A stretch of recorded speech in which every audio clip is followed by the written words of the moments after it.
Many people have heard about the tax cap, but they're not sure what it really is. Let's talk about that.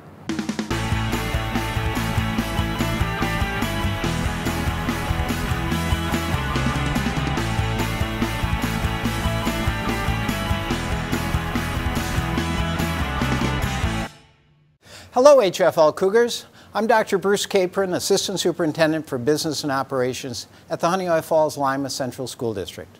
Welcome to a new video series the district is calling HF-L Oversimplified. Throughout this series, I'll do my best to simplify elements of our school budget from where the money comes from to where it goes and how it affects you, the taxpayer. Today we're going to talk about the tax cap and how it's calculated. To begin, let's define the tax levy. The tax levy is the total of all the individual property tax payments made by community members. This is the largest source of revenue for the school district and represents approximately 55% of the school's total revenue. The tax cap is the size of the levy where the school's budget can be approved by a simple majority of the voters, or 50%. Many residents have heard that the tax levy limit is also called the 2% tax cap. But sometimes the levy increases more than 2%. Why is this? The first factor is the Consumer Price Index, or CPI, as defined by the federal government.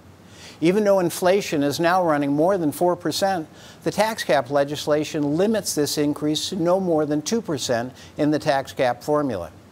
The second factor is the increase in the value of new home and business construction, which in our school district last year grew by 0.54%.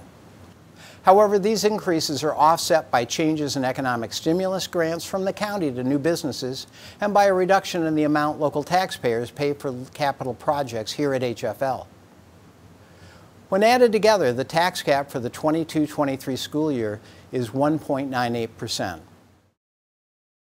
So as you can see, the tax cap levy limit isn't 2%, it's whatever the state formula says it is, and it will be different for every school district, and it changes from year to year. Think of the tax cap as the fill line on a measuring cup, and think of the tax levy as the property tax revenue the district collects.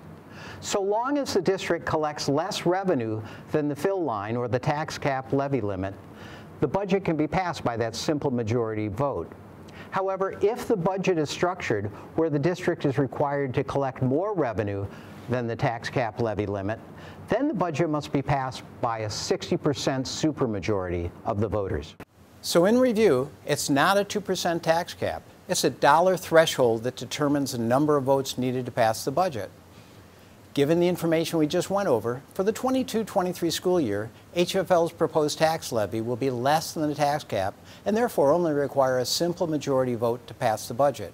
But in all cases, HF-L will continue to strive to provide a quality education while being mindful of using the tax dollars from our community wisely. Join us next week when we simplify HF-L school bus purchases. See you next time, Cougars.